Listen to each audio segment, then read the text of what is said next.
Eu queria convidar na mesa dos debatedores, o Marcos Zanini, que é diretor da True Access Consulting.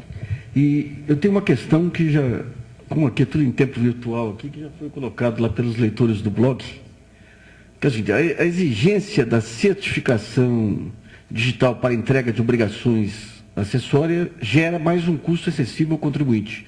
Porque onerar tanto o contribuinte, em nome dessas alternativas, temos outras mais baratas, como, por exemplo, as utilizadas pelas instituições financeiras.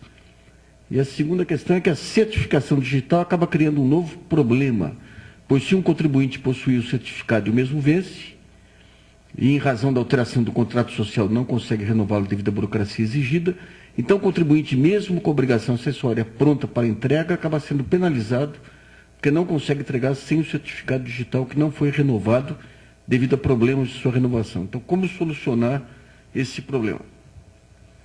Acho que é para mim. As duas questões aí é para o poder público. Bom, primeiro, por que certificado digital? Ou, vamos colocar de outra forma a pergunta, por que a exigência de uma assinatura eletrônica nos termos do parágrafo 1º do artigo 10º da medida provisória 2200? O texto legal que eu citei diz mais ou menos assim: presumem-se verdadeiras as informações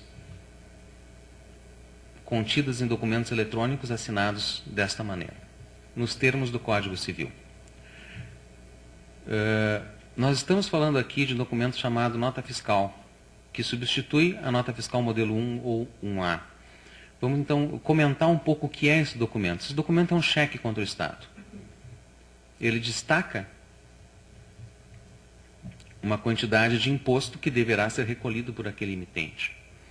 E pelo dispositivo constitucional da não cumulatividade, necessariamente a próxima cadeia, né, o próximo elo da cadeia, deverá se creditar desse conteúdo.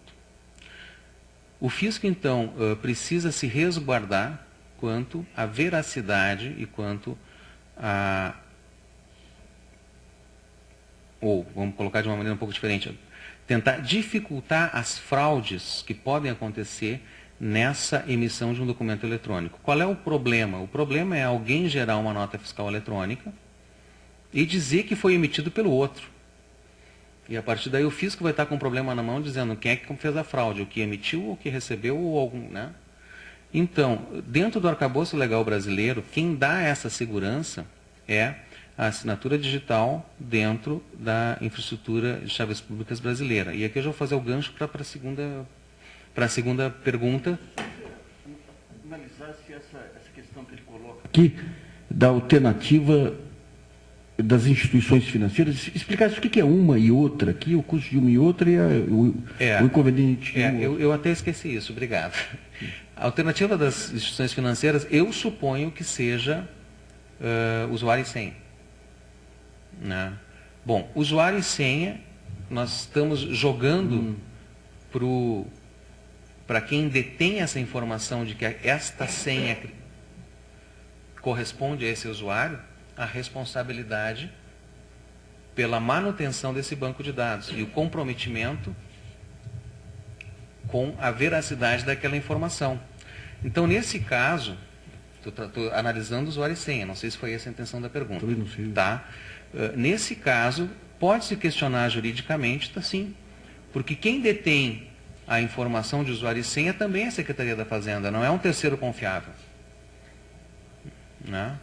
Então, fica complicado da gente conseguir a isenção jurídica na hora de analisar um contencioso judicial, gente. Não estamos falando aqui em tecnologia da informação.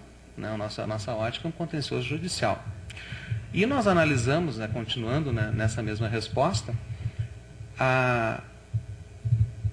o que o mercado financeiro está fazendo? Bom, eu sou correntista de um banco que, para eu fazer qualquer pagamento, pode ser um pagamento de R$50.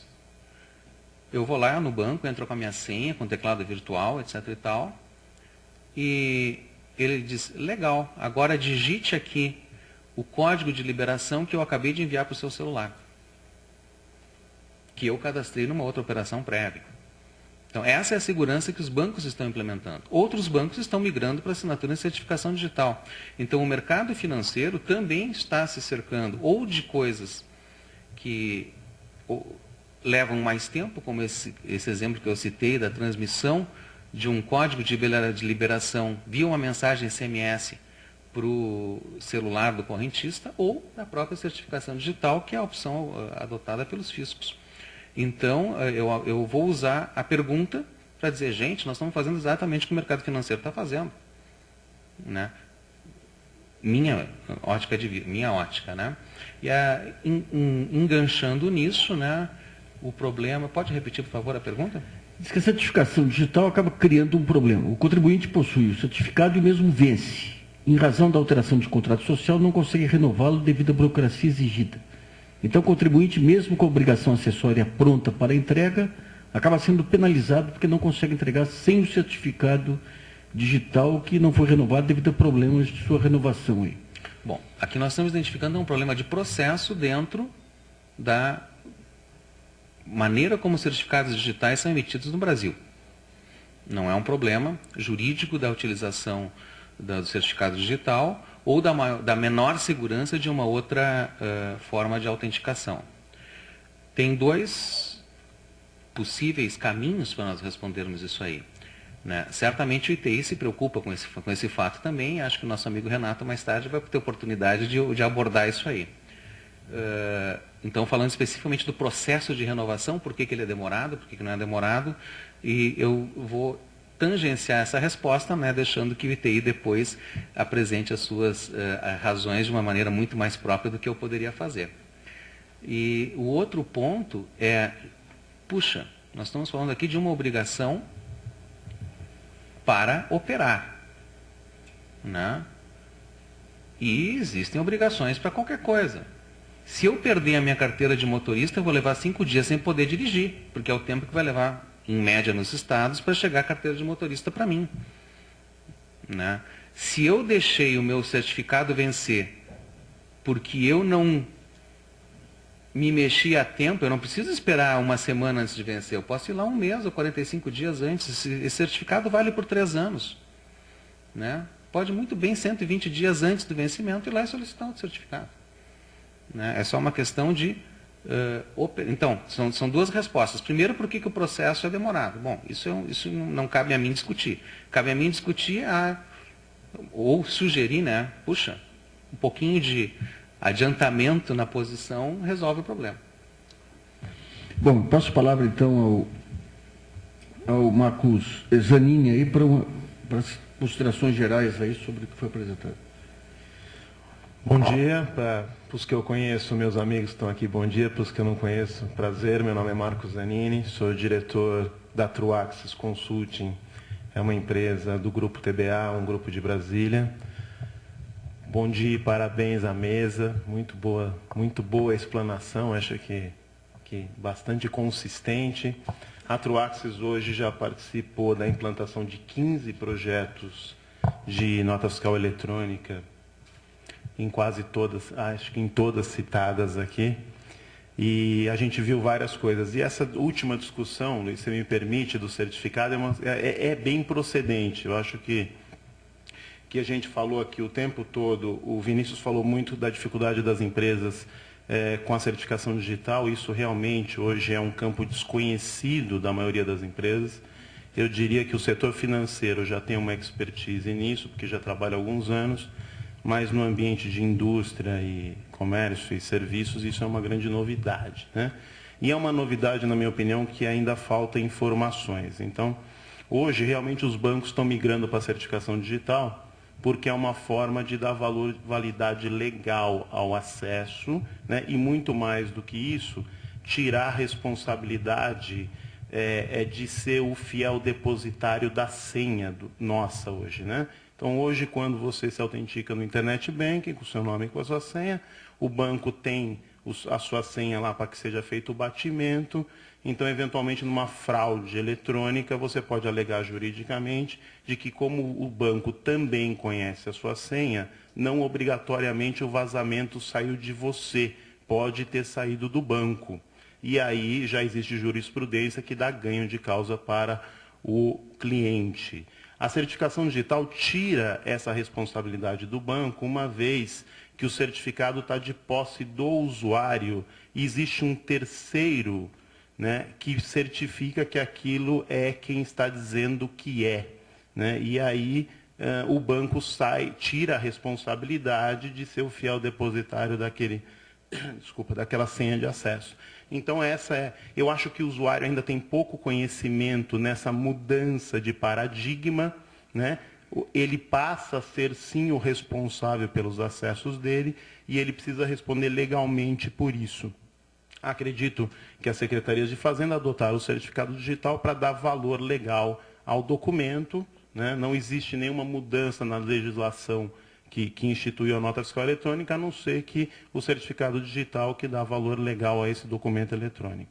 Então, acho que é uma discussão que os usuários vão precisar, né? As empresas vão precisar participar muito, muito. Eu venho fazendo palestras constantemente sobre isso e acho que esse é um ponto, sim, Vinícius, você tem razão. Eu tenho visto isso na realidade, né? Enfim, gostaria de fazer algumas perguntas, se você me permite. Richard, gostaria de fazer uma para você. Eu vi um dos teus gráficos, num dele você mostrou o seguinte, que existe uma baixa sensação de valor de investimento no projeto Nota Fiscal Eletrônica, né? Mas, considerando que existe um investimento em integração com a base de informações que o cliente tem, o RP dele, né?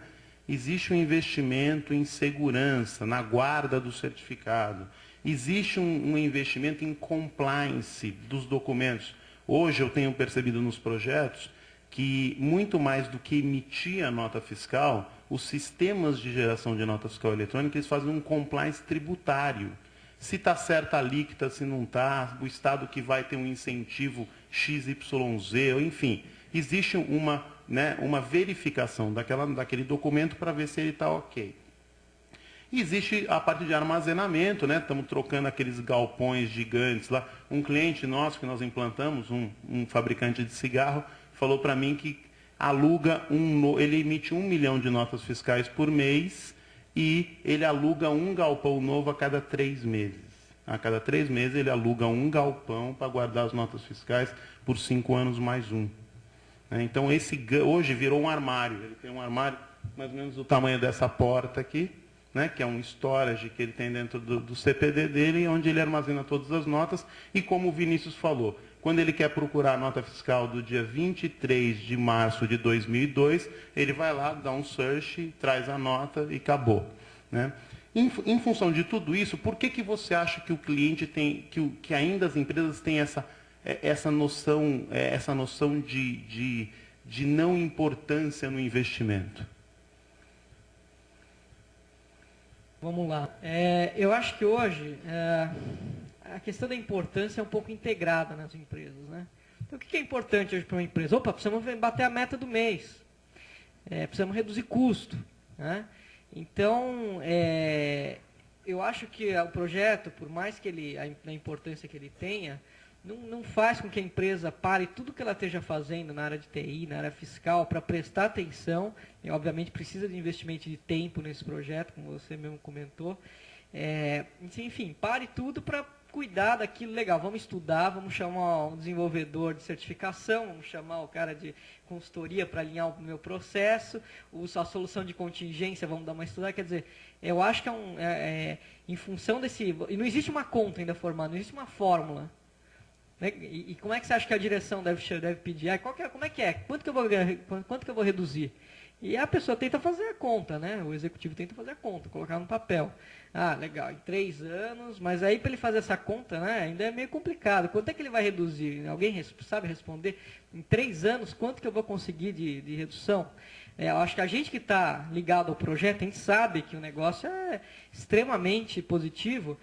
Uma vez que, imagina um fiscal, colocou bem aqui nosso colega da Fazenda, imagina um fiscal que vai visitar uma empresa e pede, sei lá, 5 notas, pede uma série de documentos. Imagina quanto tempo uma pessoa leva para encontrar essas notas. De repente não encontra, imagina o problema que ela vai ter, né? Então, quer dizer, são diversos pontos nesse sentido, mas eu acho que ainda não justifica, na cabeça, né, dos executivos, ainda não justifica parar o que ela está fazendo para trabalhar no projeto. Né? É a percepção que a gente tem nesse sentido. Quer dizer, os benefícios, ao meu ver, são bastante, eu acho que são bastante concretos. É fácil, né? Quer dizer, legal, mas para as empresas isso daí, para o profissional, é bem difícil. Ele conseguir integrar a alta direção para patrocinar o projeto, falar legal, pô, vai em frente. Eu acho que, inclusive, as 19 empresas do piloto foram muito felizes. É muito raro ver isso aqui no Brasil, essa voluntariedade das empresas em legal, vou testar, vou ajudar no desenvolvimento desse mercado no Brasil, vou investir meu tempo para viajar, porque essas empresas vêm viajado o Brasil todo para aprimorar o projeto. Enfim, isso daí já é muito difícil. A gente, quando faz comitê, a gente vê as pessoas já com problema de tempo, dá para a gente passar um trabalhinho para cada um? Opa, não, mas aí, então, quer dizer, eu vejo que é complicado hoje em dia você tratar de um assunto que não está previsto no ano. Quer dizer, e não tem. E exatamente a outra questão que eu ia falar do planejamento. Né? Você faz o planejamento no ano, de repente, surgiu a nota fiscal eletrônica. Vai lá investigar o que é. Isso, com certeza, ele investiga. Agora, para fazer, né, então, não estava contido no planejamento da empresa. Eu acho que uma vez que o projeto vem crescendo, vem sendo difundido, vai ter agora obrigatoriedade em alguns setores e tudo mais, começa-se a incluir o assunto dentro do planejamento. Legal, vamos planejar para o ano que vem, esse tempo, essa prioridade, essas pessoas, né? Então acabam tendo esse envolvimento. Uma pergunta que tem alguma relação com o que foi colocado. Estou escrevendo a biografia de um grande empresário brasileiro aí, e ele tinha um acervo de balanços assim das empresas do grupo desde 1920. Daí mandaram lá para um arquivo que tinha um auditor, contador lá para organizar. Daí ele queimou tudo que tinha mais de 5 anos. O sujeito queria morrer, quase matou o velhinho meu aí. Eu pergunto o seguinte, a gente vai ter com a nota fiscal eletrônica hoje em dia, essa questão das informações setoriais, informações de conjuntura, são muito complicadas aí, que são informações, algumas pesquisas da GV que você manda, a gente preenche, alguns bancos começaram a fazer pesquisa e usam de acordo com a linha ideológica do seu economista.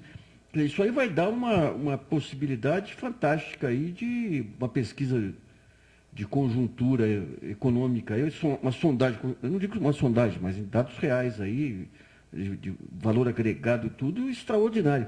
Tem algum órgão aí, IBGE, ou tudo participando desses grupos para saber introduzir uma ou outra variável que permita facilitar essas pesquisas?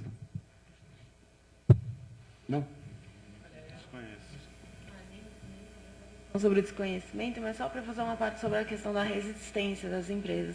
Eu acho que a nota fiscal eletrônica está dando um novo paradigma no sentido do contribuinte trabalhar em parceria com o fisco. E nesse sentido, realmente, as primeiras empresas foram muito felizes porque elas buscaram o quê? Uma aproximação, um canal de comunicação com o fisco. No Brasil, isso não é comum, quer dizer, as empresas elas não querem abrir informações para o fisco, até por conta de uma realidade que eu conheço bem na lida com essa coisa do tributário, que é de diversas autuações, por vezes arbitrárias, dessa questão toda da carga fiscal do Brasil. Então, eu acho que a resistência, até mais, claro que em custos, mas antes disso tem até uma questão de histórico, né, dessa coisa do Brasil. A gente normalmente as empresas têm medo do fiscal quando chega um fiscal na empresa. Então, assim, não existe um histórico de buscar a comunicação com o fisco. Nesse sentido, eu até queria fazer uma pergunta para o Vinícius, porque quando a gente fala de sonegação no meio da nota fiscal eletrônica, quer dizer, a gente está começando aí o projeto com grandes empresas, com empresas muitas vezes de capital aberto, empresas auditadas. Quer dizer, a questão da sonegação ela está um pouco antes, talvez na economia menor, né? Quer dizer, em quanto tempo o projeto consegue alcançar essa coisa da informalidade? Porque a gente está começando pelos grandes, os grandes já são muito controlados, né? E os médios e os pequenos, como que se enxerga isso na Secretaria da Fazenda? Sobre desconhecimento, mas só para fazer uma parte sobre a questão da resistência das empresas. Eu acho que a nota fiscal eletrônica ela está dando um novo paradigma no sentido do contribuinte trabalhar em parceria com o fisco. Nesse sentido, realmente, as primeiras empresas foram muito felizes porque de alguns desses contribuintes do piloto compram já de produtores diretamente, por exemplo. Então, vamos então descer numa um dos ramos que vai ser obrigado, que é a indústria de cigarros. Né? A indústria de cigarros, como é que faz? Bom, pelo menos no estado do Rio Grande do Sul, o produtor rural tem um documento fiscal diferente chamado Nota Fiscal do Produtor. E esse documento, então, é o que serve para que o industrial apresente na sua escrituração as suas compras desses produtores. E aí nós temos, então, a possibilidade, vamos dizer, não vamos colocar que A, B ou C faz, mas existe uma possibilidade de sonegação num grande industrial. Quando nós temos, então, a totalidade das operações desse grande industrial em modo eletrônico, nós já temos de uma maneira imediata, né, uma possibilidade de trazer maior justiça social e diminuição de sonegação. Vejam bem, eu não estou afirmando que existe. Estou falando de uma possibilidade concreta, né, em um determinado ramo. Isso pode ser, evidentemente, levado para N outros ramos, onde o grande industrial compra direto de um produtor primário, né, seja frigorífico, seja engenho de arroz, enfim, né, existem vários. Então, esse é o primeiro ponto. De uma maneira imediata, já podemos ter a possibilidade de sonegação. O segundo passo é, alguns desses outros industriais que estão no piloto estão dizendo para os seus fornecedores: meu amigo, quer vender para mim? Eu só compro de quem emite nota fiscal eletrônica. Por quê? Ele quer diminuir o custo dele de armazenagem com as compras dele. E, evidentemente, ele mesmo sendo um grande industrial, ele não compra somente de outros grandes fornecedores, ele compra de médios e pequenos. Então, nós já temos de forma imediata esse aumento da formalização de operações. Não que o grande industrial que está comprando pequeno ou médio só negasse essa informação de compra, mas o pequeno ou médio que vendeu para ele, com certeza pode, né, sonegar a sua saída. Bom, está à disposição dos senhores aí, tem um microfone ali, é só levantar a mão. É só eu pedir para identificar para... Bom dia, meu nome é Tadeu, eu sou do portal Tem Inside. Gostaria de saber do senhor Vinícius a seguinte questão. As prefeituras, o índice de adesão das prefeituras é muito baixo, quase inexistente no Brasil. E isso cria um conflito fiscal para as empresas muito grande, porque ela está emitindo uma nota fiscal, que ela tem impostos a recolher à prefeitura, impostos ao Estado e à Receita, né? Então eu queria saber como a Receita está vendo isso. A outra questão que me parece crucial é a questão do armazenamento dessas informações, como mesmo citou o representante da True Access. Quer dizer, eu não sei o que é mais caro hoje, se é ter o galpão ou se é armazenar dados em algum meio eletrônico, né? Eu queria que os senhores falassem sobre isso. Obrigado. Pela resposta de dados, evidentemente, é uma questão de volume. Quem emite 50 notas vai ser mais barato guardar papel numa pastinha ali na gaveta. Quem emite 500 mil notas por mês vai ser mais barato, né, jogar isso aí num DVD ou 2 DVDs por mês. Né, ou quantas cópias de DVDs for necessário, porque, né, backup, etc. e tal. E desculpe, a primeira pergunta não queria fugir do... Ah, sim. A pergunta foi... A prefeitura desenvolveu um sistema dela específico que me parece... eu só queria ver se eu tinha entendido mesmo a pergunta. A pergunta é, do alinhamento ou da falta de alinhamento dos municípios com o projeto nacional. Eu falo alinhamento que não é bem alinhamento. São Paulo, por exemplo, está adotando um sistema de certificação próprio, tá? Ou já tem alguma coisa nesse sentido, que é mais parecido com esse negócio de senha, né, de usuário e senha. Ela tem usado isso, me parece, e não aventou a possibilidade de vir aderir ao projeto da ICP Brasil. Esse é um dado. E algumas prefeituras nem sequer estão fazendo algo nesse sentido. Então, eu queria uma visão de alguém da Receita sobre isso. Bom, vamos chamar aqui a Constituição, né? A Constituição define uma coisa chamada competência tributária. Então, cada ente federado, e nós temos 3 níveis, né, federal, estadual e municipal, como é de conhecimento de todos, tem a competência dada lá em volta do artigo 150 da Constituição lá, para instituir e cobrar impostos. Dentro desse aspecto, né, o governo federal, através da Receita Federal, gerencia determinados impostos. Governos estaduais e Distrito Federal, através das suas receitas, né, fazem isso, e municípios, por sua vez, a sua parte. O governo federal é um só. Unidades da federação são 27. Municípios, se não me falha a memória, são algo 4.700. Né? Enfim, um número próximo de 5.000. Conseguir que 27 convirjam, ainda não conseguimos. Basta ver que nós só temos alguns estados que estão no projeto e não são todos. Conseguir que os municípios convirjam será mais difícil. Posição dos fiscos estaduais e federal. A Donizete me ajuda aqui se eu não estou... Gostaríamos muito que fosse um projeto único. Mas há que se respeitar a competência constitucional de cada um. O município de São Paulo, por uma questão de velocidade de implementação, optou por um determinado caminho. Tem o direito de fazer isso. O Estado do Rio Grande do Sul, em 2003, estava num caminho, que era o do ICMS eletrônico, que é o passo seguinte ao da nota fiscal. Nós estávamos usando as informações do Sintegra, vamos passar a usar a informação da nota fiscal eletrônica. O que é o ICMS eletrônico? É uma câmara de compensação de débito e crédito.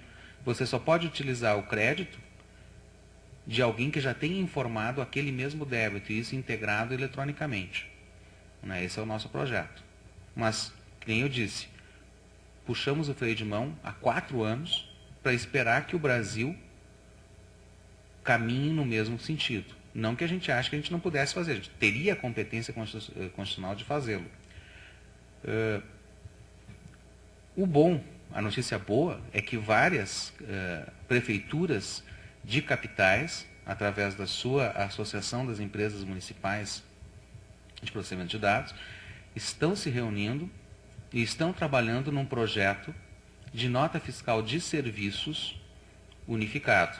Eu não tenho notícias em que pé está este projeto, mas eu sei que ele se tem reunião, assim como nós temos do Grupo Nacional da Nota Fiscal Eletrônica de ICMS e IPI, nós temos reuniões mensais, eles também têm reuniões mensais, e existem, o colega Geraldo Marcelo, lá do Rio Grande do Norte, da Secretaria de Tributação do Rio Grande do Norte, participa dessas reuniões também, não sei se de todas, mas em algumas ele vai.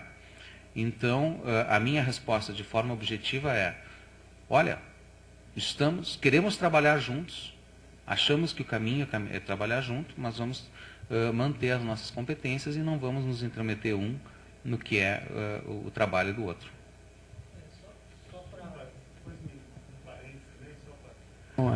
Só para complementar, acho que o Vinícius até deve ter também conhecimento. A gente teve com o pessoal da Prefeitura, acho que em fevereiro, num fórum que a gente organizou, e depois disso ainda teve outras informações, mas está havendo um alinhamento, sim, dos estados com a Prefeitura nesses encontros, onde a Prefeitura já está abrindo mão para colocar a questão da certificação da mesma forma que o Estado, e está super flexível. Eles estão muito flexíveis para integrar esses modelos. É que realmente a coisa andou em paralelo, né? Mas eles estão muito flexíveis, pelo que a gente conversou e ouviu, para fazer um alinhamento. Quer dizer, não há uma figura do tipo, não, o meu projeto é desse jeito, o outro é desse... Não, existe uma conversa, um diálogo que está sendo estabelecido, e a gente acredita que sim, vai haver um alinhamento. Eu não sei se na totalidade, mas está havendo um alinhamento sim. Até nesses encontros que o Vicente eu só queria complementar um pouco a minha resposta, que eu esqueci de abordar um aspecto. Eu falei bastante sobre o que é a nota fiscal modelo 1 e o que ela representa. A nota fiscal de serviços, ela dentro do campo do ICMS, pode ser comparada ao cupom fiscal, aquele que nós recebemos lá no supermercado. Ou seja, ele é algo que acontece naquele momento e não tem repercussões em operações futuras daqueles contribuintes devido à não cumulatividade do imposto. Então, ele é um documento por si só, mais simples que a nota fiscal modelo 1. Né? Então, por isso, torna-se mais fácil projetos de implantação massificada. Né? Porque existem, não que não seja complexo o tributo, mas o documento fiscal que lastreia essa operação é mais simples. Então, né, tem esse aspecto a ser considerado também, que de repente a prefeitura, não, peraí, por que eu vou me preocupar com todas essas coisas, com todas essas outros meandros que tem dentro do XML da nota fiscal de ICMS, por exemplo, se para o meu caso isso não é, eu posso fazer uma coisa bem mais simples, um programa mais leve, que vai ser mais fácil para o meu contribuinte utilizar. Tem esse aspecto também a ser considerado. Conjugadas, né? Que eu tenho ouvido algumas críticas relacionadas a quem emite nota conjugada, que é o ICM e a ISS junto, na verdade, aí acaba tendo que se sujeitar a dois sistemas completamente distintos, né? A nota fiscal do SPED e a nota da Prefeitura de São Paulo, né? Então, quer dizer, é um problema que as empresas que implementam aí o processo de nota fiscal enfrentam também. Deixa eu te dar 2 números só para completar a resposta do Vinícius. As empresas falam hoje, não sei exatamente o custo só de armazenamento, mas o custo de nota fiscal eletrônica, do custo de processo nota fiscal papel, as empresas dizem girar em torno de 80 centavos a R$2 por nota fiscal, modelo papel. No modelo eletrônico, elas falam em 4 centavos por nota. Eu tenho um documento disponível aqui, depois vocês podem pegar com a Kátia, que é a nossa gerente de marketing. A Ultragaz deu um depoimento dizendo o seguinte, que ela investiu no projeto Nota Fiscal Eletrônica R$300 mil e economiza R$500 mil por ano na transformação do nota fiscal papel para nota fiscal eletrônica. A Dimed, que é um distribuidor de medicamentos lá do Rio Grande do Sul, o Vinícius conhece bem, investiu R$100 mil no projeto e teve uma redução do custo em relação ao papel de 90% no gasto com equipe, impressão, formulário contínuo e demais custos operacionais. Isso são depoimentos dos próprios clientes. Ou seja, o ROI, né, o retorno do investimento do projeto Nota Fiscal Eletrônica, ele é muito grande, ele é muito rápido. Tem cliente que fala em 4 meses, tem cliente que fala em 6 meses. Talvez a gente esteja tendo uma dificuldade em transmitir a informação que chega em quem decide o investimento, Richard. Né? Começando a falar assim, olha, você vai ganhar 500 mil esse ano. Aí ele, como? Você vai gastar 300. Né? À medida também que a gente cruzar a informação, pelo que a gente viu no ano passado, deu um pouco isso. Com o número de notas emitidas, é óbvio que quem emite um número maior de notas tem uma visão um pouco mais otimista do que obviamente, quem emite pouca nota e não consegue enxergar tantas vantagens. Eu queria fazer, Luiz, uma pequena pergunta bem rápida, só para pegar o gancho que você deu da certificação, é muito rápida, para o Vinícius ou para a Raquel, enfim, para a mesa. A gente falou em certificação digital e realmente isso é uma coisa nova, né, para o contribuinte. O uso do certificado, o Luiz falou sobre a expiração do certificado e a indisponibilidade de acesso do usuário. E isso é uma coisa que eu falo muito nos clientes, Luiz. Eu digo, existe um processo hoje na emissão do certificado que é necessário. Assina um documento, vai presencialmente, enfim, existe um processo para dar valor legal ao certificado. E aí isso leva um tempo, é uma burocracia que gasta um determinado tempo.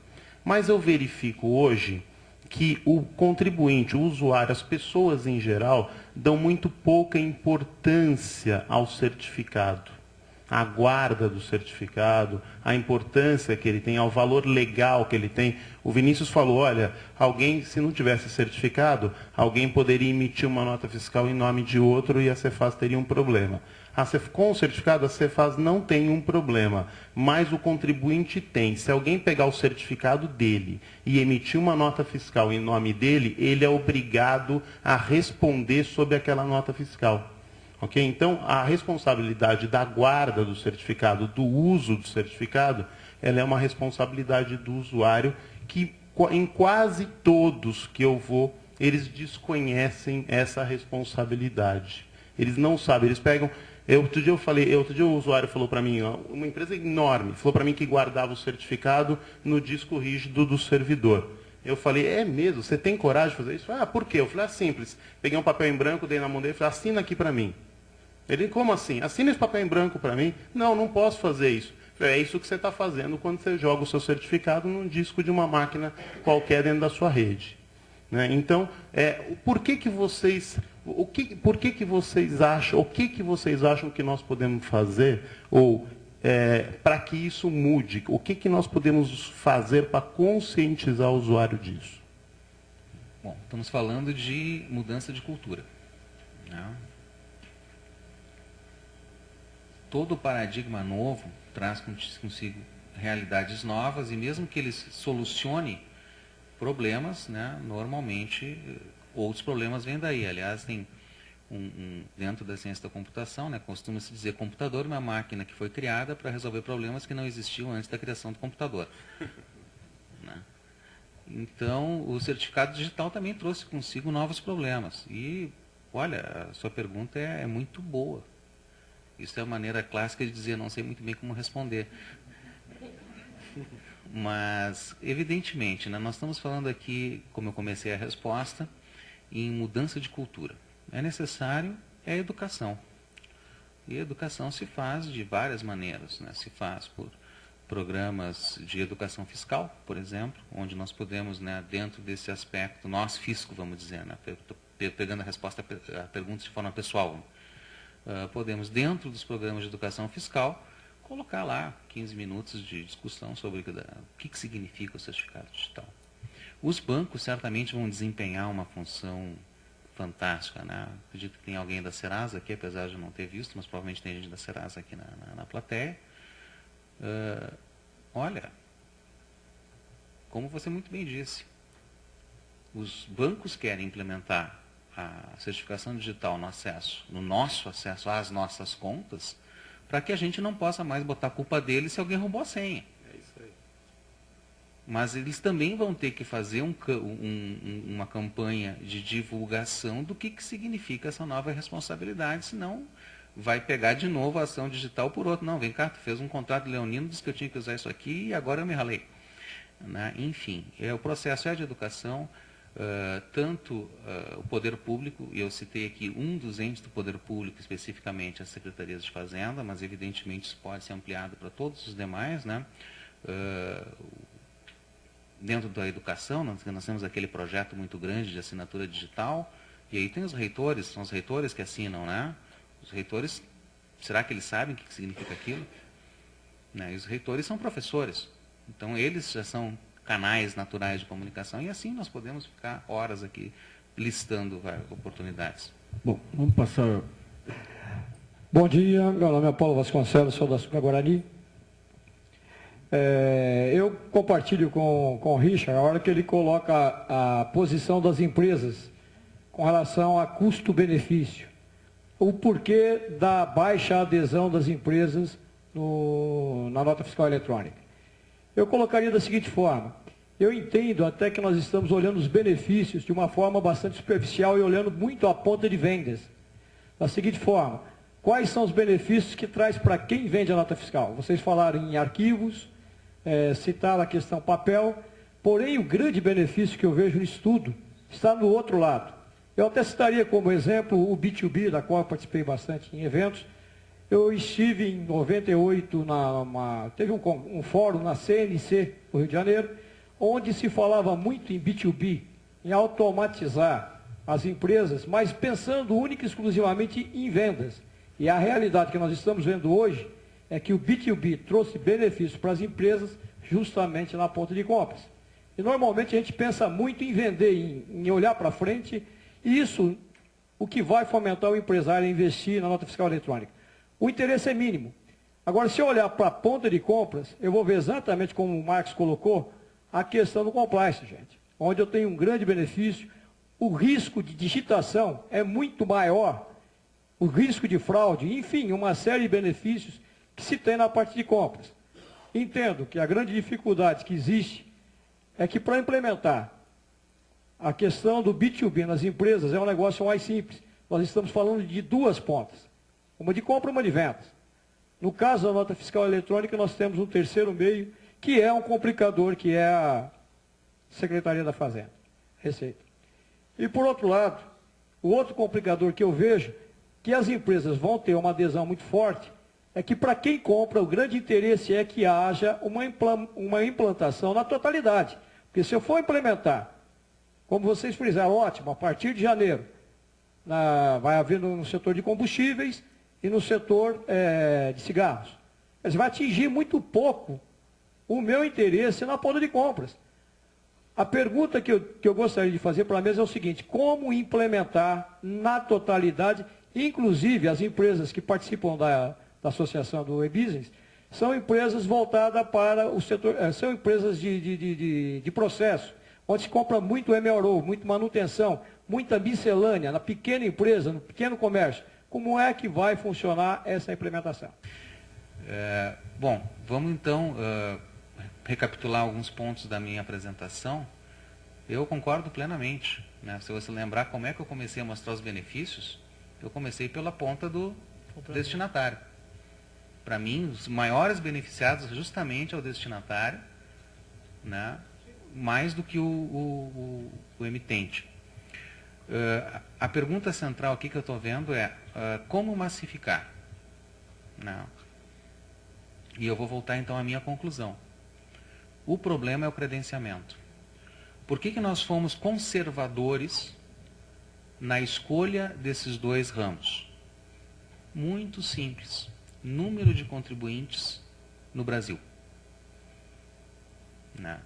Nós não quisemos dar um passo grande obrigando setores econômicos com um grande número de empresas. Porque nós aprendemos como credenciar poucos. Vamos aprender agora como credenciar algumas centenas. O fato de terem obrigado a partir de 1º de janeiro esses dois ramos, não quer dizer que daqui a 6 meses não saia obrigando outros 3 ramos a partir de maio e outros 15 ramos a partir de setembro. Não estou dizendo que vai acontecer, mas é bastante lógico que se pense dessa maneira, né? Mas a razão de por que não se avançou de uma maneira mais imediata, e num número maior de ramos, é essa. Gente, nós queremos que o projeto dê certo. E aqui nós não estamos falando de algo trivial. Nós estamos falando da vida da empresa. Nós estamos falando, se ele não conseguir emitir a nota fiscal, ele não vai faturar. Ele não vai vender. Como é que nós vamos, então, de repente, criar esse tipo de... Por um problema que, de repente, é nosso. Não. Puxa, tá, nós já temos aí algumas poucas dezenas de empresas trabalhando como parceiras. E, evidentemente, aprendemos muito nesse caso. Não. Mas, certamente, teremos mais a aprender quando nós ampliarmos os processos de credenciamento em paralelo. Então, a minha resposta é, o que tem que ser feito primeiro, a capacitação do mercado de TI. Isso é fundamental. Lá no Rio Grande do Sul, nós firmamos uma parceria com o Sindicato das Empresas de Processamento de Dados. Estamos dando curso junto ao sindicato, estamos fazendo apresentações para as empresas de TI. Porque o que está pegando? É a assinatura digital e extração de dados do lado do contribuinte. Então, é necessário capacitar o mercado de TI, porque qualquer estudante de ciência da computação, de engenharia de software de primeiro semestre, não, XML, barbada. Assinatura digital, amanhã eu te dou um assinador. Chega lá na hora, não é bem assim, né? Mas, então, isso que é preciso. Capacitação do mercado, processos de credenciamento ágeis e, não vamos dizer a prova de falhas, mas muito difícil falha. Esperamos conseguir isso, vamos dizer, daqui a 12 meses, a gente volta aqui em maio do ano que vem, e estamos dizendo, olha, estamos aptos agora a obrigar 5.000 contribuintes de uma vez só. Vamos ver se a gente consegue, daqui a um ano, dar essa notícia. Meu nome é Gil Duarte, Canaris Tech. Eu queria aproveitar, o Vinícius está com a bola. Vinícius, uma muito rápida. Vou falar do aspecto do dia a dia das empresas, tá? Pequenas e médias empresas. O Rio Grande do Sul. Eu conheço bem o Rio Grande do Sul. Você falar de certificação digital para o Rio Grande do Sul, para combater sonegação, é estranho, porque o Rio Grande do Sul sempre teve recordes históricos de baixa sonegação de Estado. Lá são pequenas e médias, o forte da economia do Rio Grande do Sul são pequenas e médias empresas de excelência de gestão, seja qualquer o ramo dela. Você falar de sucesso de certificação digital para o ambiente bancário é uma outra coisa, fora da realidade, é um outro setor extremamente privilegiado da economia nacional. Voltando à Federação do Rio Grande do Sul, o que está tendo agora está tendo por um lado está tendo um recorde de arrecadação e por outro lado está tendo um grande índice de informalidade. Muitas empresas estão indo para o Paraná e para Santa Catarina, por causa dessa certificação digital.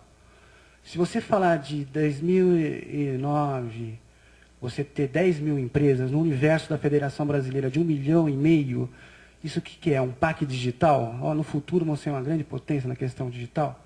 Eu gostaria de saber do aspecto prático, do ambiente industrial da pequena e média empresa. O que é a certificação digital? Você colocar custos industriais para as grandes empresas, ela só tem a ganhar. Por que está acontecendo isso no Rio Grande do Sul? Essa briga, inclusive, com a atual administração, uma peleia, vamos dizer assim, entre o Rigoto e a Ieda Cruzes. Bom, a certificação digital está sendo exigida hoje pelo fisco estadual somente de 11 empresas, que são as que estão na nota fiscal eletrônica. Pelo fisco federal, sim, né, nós temos as obrigações agora, vamos ter com o Super Simples. Dentro do Super Simples, bom, aí muda-se. Né? Existe quem diga que está sendo criado um novo tributo, não vamos entrar nessa discussão. Né? Um novo tributo aqui. Ou não, existe bom, enfim. Por isso que eu disse que eu não entendi a pergunta. Né? O Rio Grande do Sul não está obrigando as empresas a usar a certificação digital. Agora, nós, dentro do Projeto Nacional da Nota Fiscal Eletrônica, nós concordamos e damos todo o apoio dizendo que sim, a nota fiscal eletrônica que substitui a nota fiscal tradicional modelo 1 e 1A deve ser assinado por um certificado ICP Brasil. E aqui nós podemos entrar numa outra discussão, que eu só vou citar, porque eu não quero entrar nesse papel. O certificado digital deve ser de pessoa física ou deve ser de pessoa jurídica? Não é o momento de nós entrarmos agora com certificado de atributo?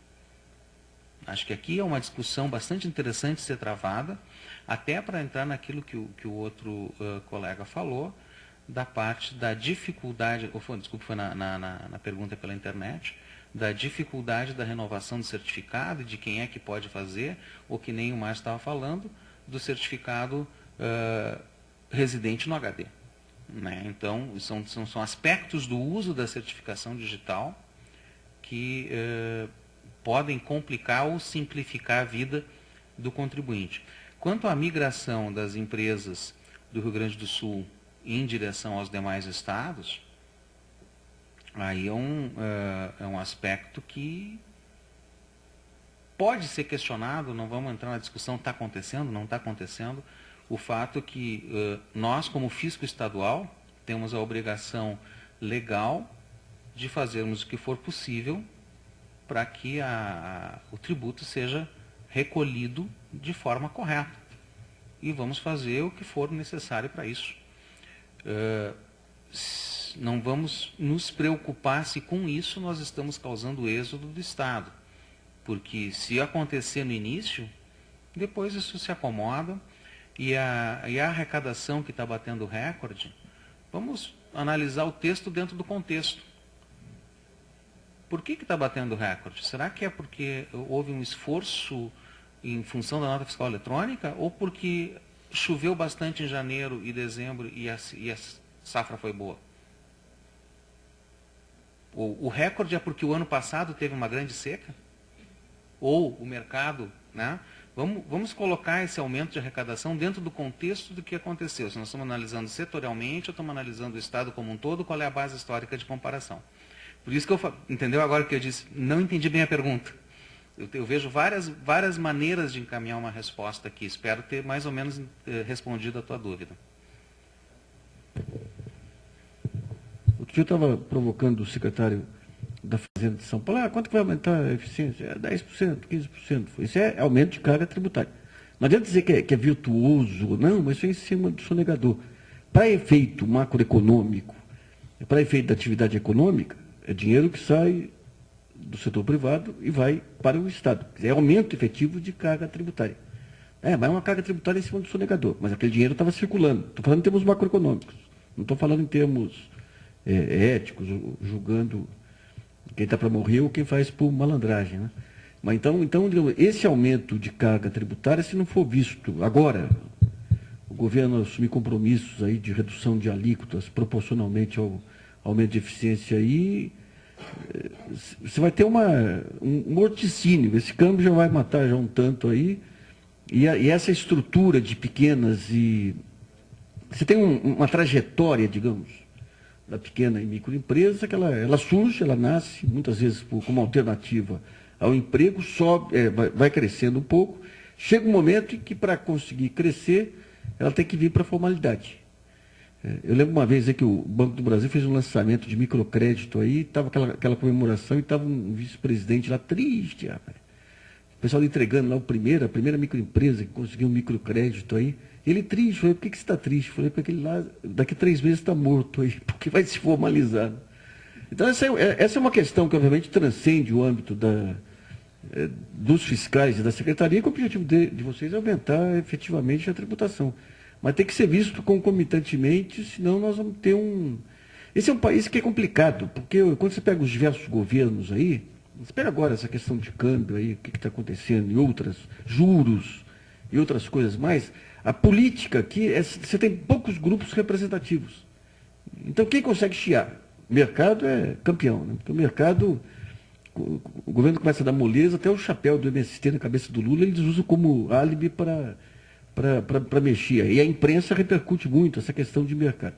As grandes corporações também se resolvem, né? Você pega o Miguel Jorge aí, um brilhante ministro do desenvolvimento aí, que diz que empresas têm que morrer mesmo aí, as fracas têm que morrer, e faz um programa inclui entre as coitadinhas que têm que ser protegidas a indústria automobilística, né? Mas esse é um país.